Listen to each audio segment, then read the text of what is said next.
Delivery boy हैं, delivery देने के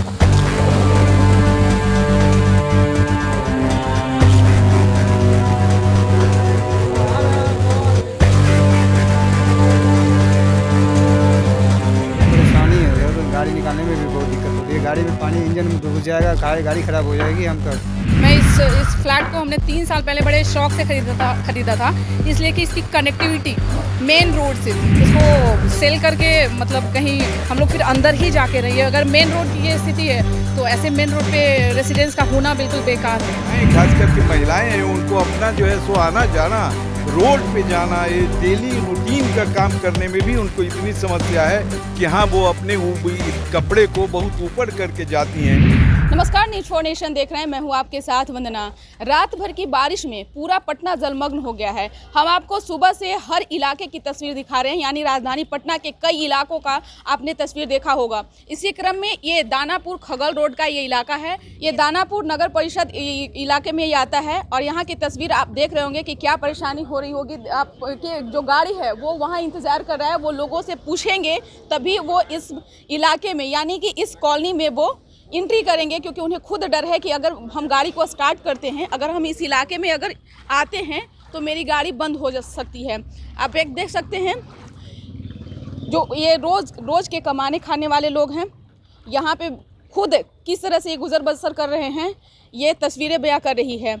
खुद इनको नहीं पता है कि हम आगे किस तरह की ज़िंदगी को हम जी सकते हैं, क्योंकि चारों तरफ ये इलाका पानी में डूब चुका है। आप देख सकते होंगे कि यहाँ पे एक हॉल भी हो रखा है। वहाँ पे स्थानीय लोग जो हैं वो डंडा गाड़ के रख दिए हैं कि ताकि वहाँ पे किसी को कोई परेशानी ना हो। उन्हें पहले ही ये पता चल जाए कि वहाँ पे गड्ढा है। हम यहाँ के स्थानीय लोग से भी जानेंगे कि क्या परेशानी इधर इलाकों में जब जल जमाव इस तरह की स्थिति बन जाती है तो क्या परेशानी होती होगी। जी, बहुत परेशानी होती है। सबसे बड़ी बात कि घर से निकलने के लायक नहीं रह जाते हैं हम लोग। एक तरह से आप इसको कह सकती हैं कि कैद हो जाते हैं हम लोग बिल्कुल घर में। तो बहुत ज़्यादा परेशानी होती है और इसके अलावा एक होल भी खुला हुआ है रोड पे, जिसकी वजह से आए दिन एक्सीडेंट होते रहते हैं। स्थानीय नागरिक की मदद से उन लोगों ने एक डाला है, उसमें हम लोगों ने एक पोल लगाया जिसकी वजह से लोगों को पता चले, लेकिन तब भी आए दिन कुछ ना कुछ होते ही रहता है।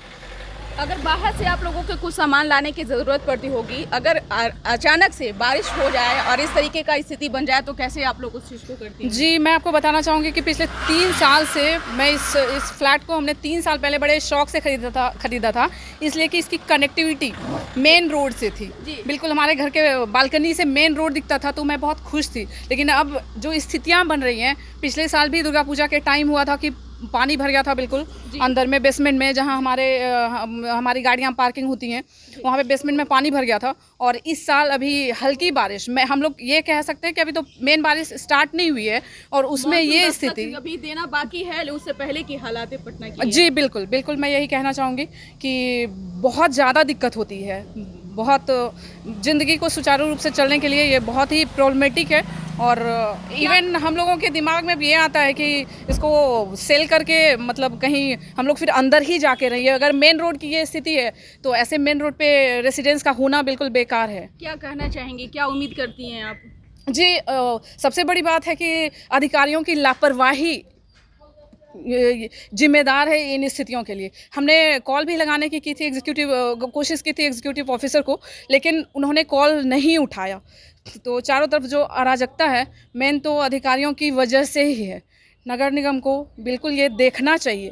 बिल्कुल, दावे तो सरकार बहुत करती है कि इस बार पटना जो है, राजधानी पटना, जल जमाव की स्थिति नहीं बनेगी, लेकिन आप तस्वीर बयां कर रही है। आप लोग भाई साहब क्या कहना चाहेंगे? कहने के लिए हम लोग 8 लेन पे हैं, लेकिन आपने अभी खुद देखा और हम लोग को तो ये डेली ये कर रहे हैं, महसूस कर रहे हैं और झेल रहे हैं।